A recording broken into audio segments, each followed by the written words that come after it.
A palavra de Deus em Gênesis capítulo 2, verso 18, diz assim: Não é bom que o homem esteja só, far-lhe-ei uma ajudadora que esteja diante dele. Eu queria falar nesta noite sobre o casamento segundo a palavra de Deus. Casamento segundo a vontade de Deus.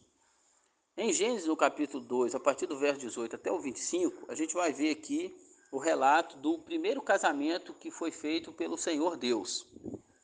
E pensando no casamento à luz da palavra de Deus e como está a sociedade atual, a gente vê assim uma grande discrepância. Em uma sociedade líquida, pobre intelectualmente, distante de Deus e cética com relação às verdades absolutas, uma pessoa que deseja construir uma família, um casamento segundo a vontade de Deus, segundo os valores de Deus, segundo os critérios de Deus, certamente terá um grande desafio diante desta sociedade atual e moderna. Porque a nova onda do momento, inclusive, é a gamia, ou seja, um relacionamento constituído aí de duas ou mais pessoas sem compromisso com Deus, sem compromisso com a palavra de Deus, sem compromisso com os valores de Deus, sem compromisso bíblico. E por incrível que pareça, muitos jovens e até adultos estão abraçando esta novidade, este estilo de vida, este tipo de relacionamento amoroso, e eles afirmam que não querem ter filhos e também não querem ter parceiros fiéis durante toda a vida. Não querem ter compromisso ou assumir um compromisso com parceiros que sejam fiéis e fixos. Ou seja, é uma total disfunção e um total descrédito daquilo que a palavra de Deus diz sobre o compromisso do matrimônio, do casamento legítimo, de acordo com as Escrituras. Então, esse tipo de comportamento não quer a intimidade física do outro, quer o prazer imediato, mas não quer viver até o final da vida, não quer ter um casamento à luz da palavra de Deus. E isso vai contra aquilo que é bíblico, aquilo que é normal, aquilo que é ético e aquilo que é moral. Isso vai contra o conceito bíblico de monogamia, ou seja, ter um único parceiro íntimo na relação amorosa, defendido pela palavra do Senhor. Além disso, é importante dizer também que a poligamia, ter vários parceiros ou parceiras na relação íntima durante toda a vida, isso nunca foi o ideal de Deus. É verdade que alguns homens tiveram várias parceiras, nós temos aí o mau exemplo de Jacó, nós temos o mau exemplo de Davi, o mau exemplo de Salomão. Nós temos isso na Bíblia. A Bíblia não esconde aquilo que aconteceu, mas devemos entender que o projeto de Deus, quando ele então cria a primeira família, é que o homem deveria deixar a sua casa, o seu pai, a sua vida de solteiro e se unir com a sua esposa. E eles se tornariam uma só carne. Então Deus fez para Adão não várias mulheres, mas uma mulher, uma mulher. Então o casamento bíblico, ele é heterossexual e ele é monogâmico. Alguns textos endossam ou dão clareza com relação a esta visão de Deus acerca do casamento, acerca deste assunto. A Bíblia diz: beba água da sua cisterna e das correntes do teu poço. Provérbios 15, verso 15.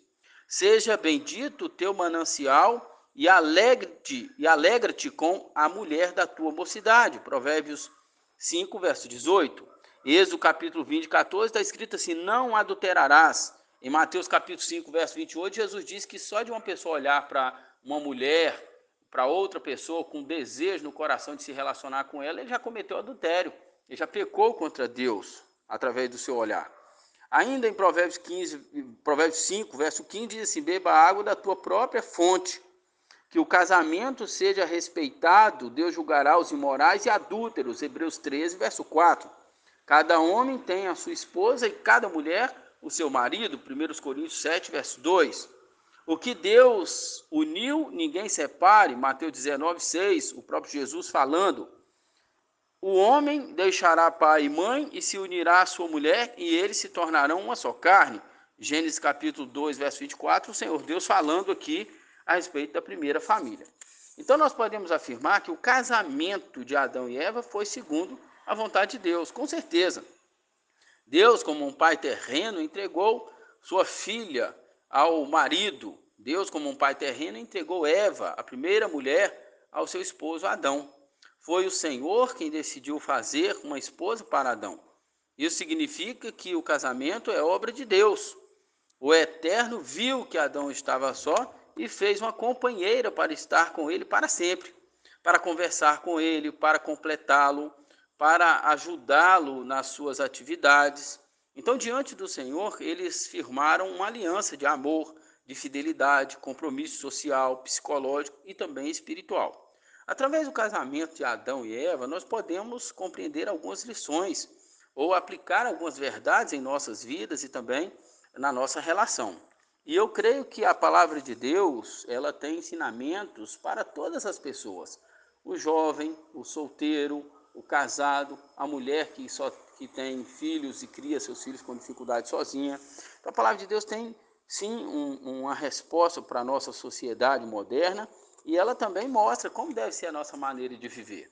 Como o jovem deve namorar, como deve noivar, como deve ter o casamento, qual o tipo de padrão ético, moral que agrada a Deus. Então, através do casamento de Adão e Eva, nós podemos aprender muitas lições. Em primeiro lugar, Deus criou o relacionamento. Diz a palavra de Deus que o Senhor disse: não é bom que o homem seja só. Farei alguém que o ajude e o complete. Diz aí o verso 18, capítulo 2, verso 18. Então não era Adão que estava se sentindo sozinho. Não foi Adão que pediu uma mulher. Não foi Adão que sentiu essa necessidade em primeiro lugar. Foi Deus que sentiu essa necessidade. Foi Deus que percebeu que o homem precisava de uma companheira. Agora é importante dizer também que Deus não foi pego de surpresa. Tipo assim, ele fez o homem e aí depois que ele percebeu que o homem estava sozinho, então ele disse assim, nossa, mas eu fiz o homem e esqueci de fazer a mulher. Não, a mulher estava nos planos de Deus. Deus sabia o que estava fazendo. Deus é soberano, Deus é poderoso, Deus é onisciente, Deus sabe todas as coisas. Deus não foi pego de surpresa e não era um plano B aqui. Era um plano executado na plenitude dos tempos, desde a eternidade. Deus já sabia o que ia fazer. E Deus então criou em primeiro lugar o relacionamento. Ele disse, não é bom que o homem fique sozinho. Não é bom que o homem esteja só. Há muitos maridos só. Há muitas pessoas, mulheres, há muitos homens que vêm para a igreja sozinho. Anda, viaja sozinho, come sozinho. Às vezes tem casa, mas não para em casa. Vive só, toma decisões sozinho. Isso não é bom. E aí Deus disse, eu vou fazer alguém para que esteja com esse homem. Farei alguém que ajude este homem, que auxilie este homem, que esteja com ele. É interessante que a palavra mulher auxiliadora tem muito a ver com aquilo que Deus é. Que a Bíblia diz que Deus é Espírito. E o Espírito Santo de Deus é a terceira pessoa da Trindade que nos acompanha, que nos auxilia, que nos ajuda, que nos socorre nas fraquezas. E a Bíblia diz que Deus é refúgio e fortaleza, socorro bem presente na hora da angústia. E quão bom é aquele homem, quão maravilhoso é o lar e quão abençoada é a família que tem uma mulher como auxiliadora, sábia, companheira, que ajuda, que coopera, que abençoa o lar e a família. Em segundo lugar, nem o homem, nem a mulher viu o que Deus estava fazendo. Então, veja comigo o verso 21, diz assim, então Deus fez o homem cair em um sono profundo. Então, nem o homem, nem a mulher viu o que Deus estava fazendo. Deus anestesiou o homem e Deus arrancou da costela dele ali um pedaço de carne e formou a mulher. Formou a mulher do homem. Matthew Henry diz que Deus não tirou a mulher do pé do homem para que ele pudesse pisar nela. E não tirou também da cabeça para que ela pudesse mandar nele, mas tirou ela do lado do coração para que pudesse andar com ele, ser companheira dele, ajudar ele, abençoar ele. Então nem o homem nem a mulher viu o que Deus estava fazendo, mas Deus estava fazendo algo bom. Então Deus fez o homem cair num sono. O homem estava dormindo, o homem estava descansando, enquanto Deus estava trabalhando, porque Deus não dorme, Deus não descansa, Deus não se cansa, Deus é o Senhor, tem todo o poder e toda a força. E às vezes eu vejo muitas pessoas assim preocupadas, querendo um namorado ou uma namorada, e ele sai por aí correndo atrás e mandando mensagem, entrando em sites de relacionamento. E não é isso que a gente vê na Escritura. A gente vê aqui o homem descansando, o homem dormindo e Deus trabalhando, e Deus providenciando aquilo que supriria a sua necessidade. Talvez a maior necessidade que as pessoas solteiras têm hoje é de orar a Deus, descansar no Senhor e confiar no Senhor, entregar a vida ao Senhor, para que ele possa operar, porque quando o homem age, mas quando Deus age, ele faz algo perfeito, ele faz algo que para glorificar o seu nome. Terceiro lugar, Deus ajuntou o casal. Dessa costela, Deus fez a mulher e trouxe ao homem. Verso 22, diz que Deus, então, ajuntou o casal. Foi Deus que trouxe a mulher até o homem.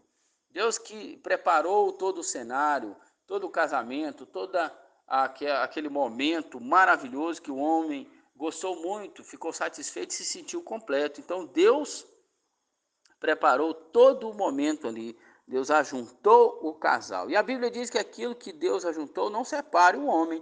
Se foi Deus mesmo que ajuntou, não tem que estar procurando separação.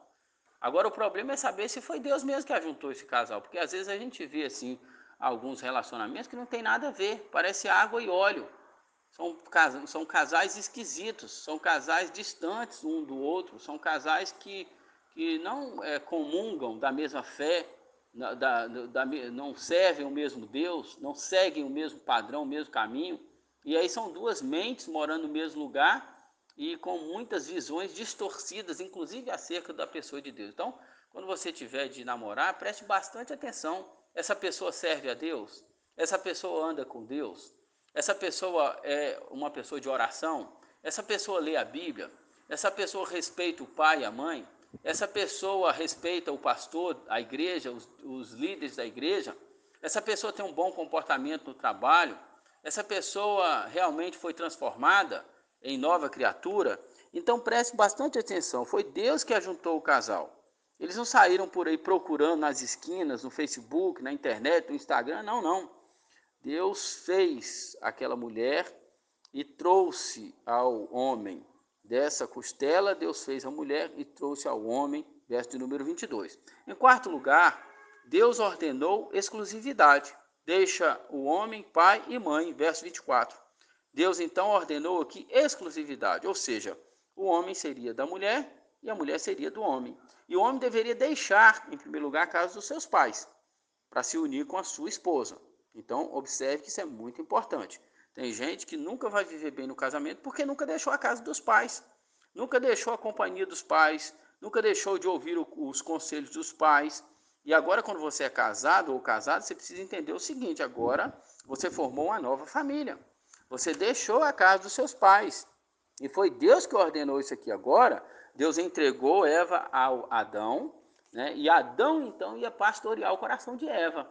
Adão ia proteger Eva, Adão ia cuidar de Eva, Adão ia aconselhar Eva, Adão ia orar com Eva, Adão ia livrar Eva de prováveis incidentes, problemas.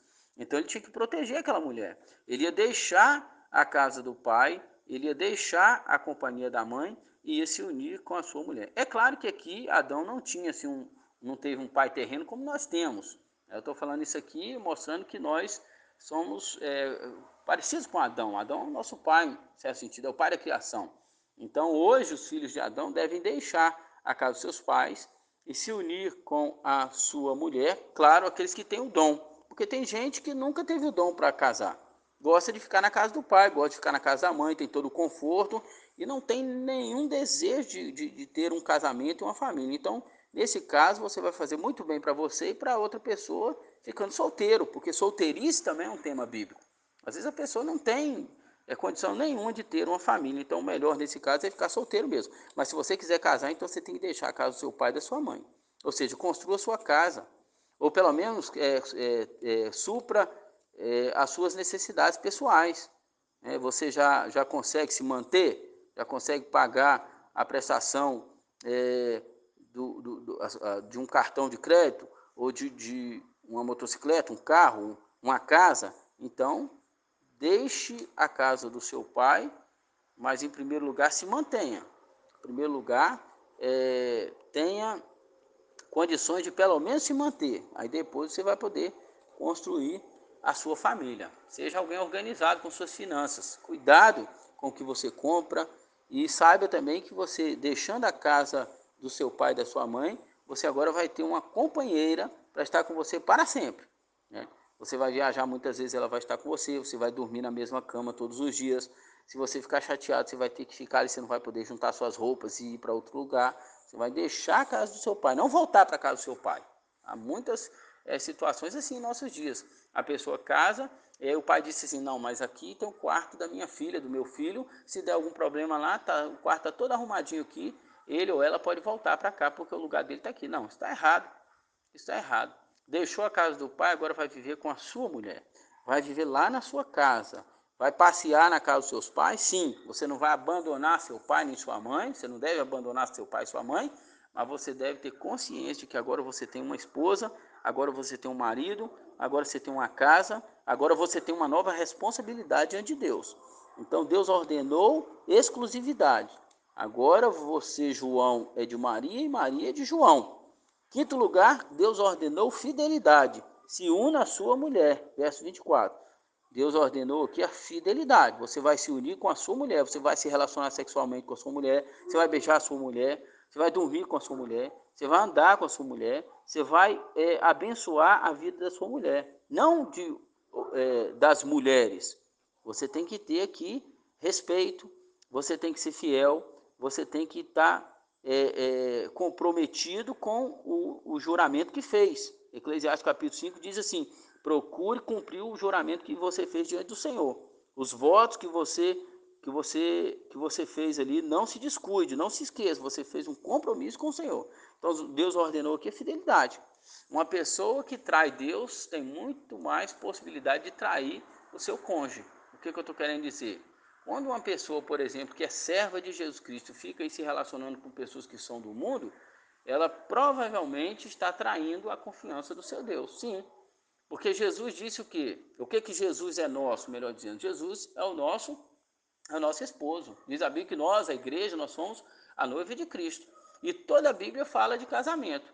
Gênesis começa falando sobre casamento, Malaquias, o último livro do Antigo Testamento, termina falando ali de família, né? De reconciliação de pais e filhos, etc.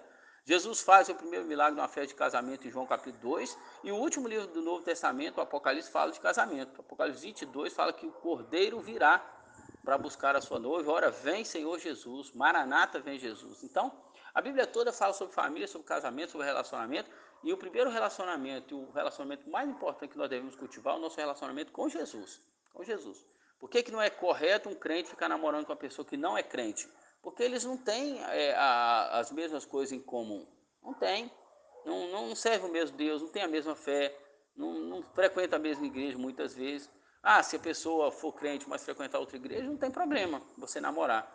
Mas não é correto, eu não aconselho você namorar com uma pessoa que não serve a Deus, porque isso vai trazer prejuízo para você. Além disso, a Bíblia diz que comunhão tem as trevas com a luz, e diz também que nós não devemos nos ajuntar com julgo desigual.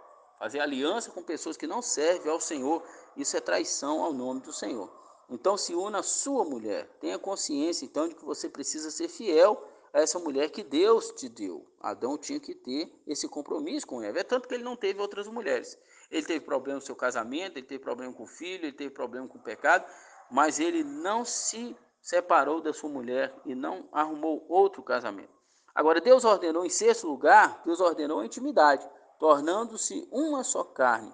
E diz a Bíblia que eles estavam nus e não sentiam vergonha um do outro, versos 24 e 25. Então nós vemos aqui Deus ordenando a intimidade. A intimidade sexual é para o casado, é para o homem casado, é para a mulher casada. Não é para o noivo, nem para o namorado e namorada. Se você se relaciona sexualmente antes do casamento, você está cometendo um pecado. Isso é prostituição, é fornicação. E a Bíblia diz que os fornicadores, eles não herdarão o reino de Deus. Não herdarão. Então, quando nós nos convertemos ao Senhor e quando nós arrependemos dos nossos pecados, quando nós aceitamos o compromisso de servir a Deus numa igreja, nós também temos uma aliança com o Senhor. Nós formamos aí uma aliança com o Senhor, um compromisso com o Senhor, e nós precisamos andar no caminho da verdade e da vida, que é Jesus. Então diz aí, Deus ordenou a intimidade. Vocês vão se tornar agora uma só carne, tá? Vocês agora não vão ter segredo um com o outro, vocês vão falar a verdade um com o outro, vocês vão dormir juntos, vocês vão orar juntos, vocês vão ficar até sem roupa juntos aí no quarto de vocês, não tem problema, porque vocês devem preservar a intimidade. Tem muita família, muitos casais que não têm assim intimidade. É uma coisa esquisita mesmo, não tem intimidade. E muitas vezes, porque tiveram muitas intimidades antes do casamento, agora ficaram um pouco frios. Mas Deus perdoa. Deus perdoa. Se você é casado e fez qualquer coisa errada no passado, foi infiel, viu pornografia, viu mulher nua na rede social ou homem, enfim, você talvez está envolvido aí no pecado, peça perdão a Deus, se reconcilie com o Senhor, Deus perdoa e Deus apaga as nossas transgressões e Deus quer que nós mantenhamos firme no nosso casamento. Como manter então um casamento forte e saudável? Em primeiro lugar, tenha cuidado com as interferências de amigos, internet, videogames, televisão, celular, trabalho, dívidas, etc. Muito cuidado com essas interferências aqui, isso é muito perigoso. Interferência de amigos, do trabalho, ponto de homem não é lugar de você ficar falando sobre o seu casamento, sobre sua vida. Cuidado com a cultura da televisão, cuidado com as novelas, cuidado com os ensinamentos pecaminosos deste século. Cuidado para você não ficar trabalhando muito e perder sua família. Quem não trabalha, perde a família. Quem trabalha muito também pode perder a família. Cuidado com dívidas, cuidado com mentira. A Bíblia diz que cada um de nós deve falar a verdade com o próximo. Então, cuidado para não perder sua moral dentro de casa, falando mentira, se envolvendo com transações erradas. Não crie expectativas altas demais com respeito ao seu cônjuge. Lembre-se que o casamento é a união de dois pecadores. Portanto, esteja sempre preparado para perdoar, para se reconciliar e para amar a pessoa que Deus te deu. E mesmo que você esteja casado e tenha qualquer tipo de arrependimento, porque acha que o casamento não foi da vontade de Deus, você deve continuar casado. A carta de Paulo à primeira igreja de Coríntios fala sobre isso. E quem está casado deve permanecer casado e não ficar procurando divórcio. Então, lute pelo seu casamento, cultive boa educação entre você e seu cônjuge, conheça o seu papel no lar, sua responsabilidade, dependa de Deus, busque a santificação pessoal, ore continuamente, estude sobre o casamento. Tem gente que nunca estudou um livro sobre casamento, não estuda a Bíblia, não sabe nada, não frequenta um encontro de casais, então fica aquela pessoa assim, sem conhecimento. Às vezes mulheres, a gente vê muito isso, mulheres mandando seus maridos, às vezes os maridos maltratando as esposas, não ouvem as esposas, não ora com elas, e as esposas muitas vezes ficam doentes aí, procurando atendimento, porque não tem um esposo que conversa, que ouve, que se comunica. Então invista na comunicação lá na sua casa, assuma a sua responsabilidade diante de Deus, de cuidar, de proteger, de ser fiel, de prover as necessidades e não evite conversas difíceis. Se você tiver um assunto difícil para resolver na sua casa, resolva. Conversa com a sua esposa, conversa com o seu marido, resolva essa situação, não durma sem resolver as coisas. Às vezes é preciso sim dormir, se você consegue dormir, mas no outro dia decida resolver, sentar, orar. Sempre ore a Deus, busque a Deus, santifique sua casa, cuidado com filmes, cuidado com programações erradas que podem atrair maldição para dentro do lar. Então, muito cuidado, ore a Deus, de preferência tire a televisão do seu quarto. Quarto é lugar de se relacionar, de conversar, de ouvir o outro, de orar, de buscar a Deus. Cuidado também para não ficar o tempo todo no celular e esquecer de dar atenção ao seu esposo, né? Mantenha-se atento, alerta. Lá em Coríntios capítulo 7, Paulo falou assim que o homem deve pagar, deve cumprir sua responsabilidade para com a esposa, e a esposa também deve cumprir sua responsabilidade para com o seu marido. Então, conheça o seu papel, tome iniciativa para fazer aquilo que precisa ser feito diante de Deus. Conheça e pratique os ensinamentos da palavra de Deus. Conheça e pratique os ensinamentos da palavra. Lute pelo seu casamento e glorifique o nome do Senhor acima de todas as coisas. Lembre-se disso. Você não deve idolatrar seu casamento, seu cônjuge, sua família, porque nós devemos adorar mais do que todas as coisas ao Senhor. Então, cuidado para não idolatrar seus filhos, sua família, seu cônjuge, porque nós devemos adorar somente a Deus. A Bíblia diz: quer comais, quer bebais, quer façais qualquer outra coisa, faça tudo para a glória de Deus. Então, o casamento feliz, o casamento abençoado é aquele que é vivido aos pés da cruz, onde nós depositamos nossa confiança no Senhor Jesus, porque é só por Deus mesmo que nós mantemos o nosso casamento. É pela graça de Deus, é pelo favor dele. Portanto, aqueles que estão de pé não devem ficar criticando os que caíram, mas devem pedir a Deus para ter misericórdia do lar, da família, dos filhos, porque quem está em pé tem que ter cuidado para não cair. Jesus disse, vigiai e orai, para não cair em tentação. Então que Deus te ajude, que você prossiga amando sua família, cuidando da sua família, orando a Deus, lembrando-se que você tem pés de barro e, portanto, todo cuidado é necessário para que a nossa família vá bem. Jesus te abençoe, porque Ele é o dono da família e a Bíblia diz que se o Senhor não edificar a nossa casa, em vão nós trabalharemos. É Ele que constrói, Ele que tem o alicerce seguro para a construção da nossa família. Deus te guarde.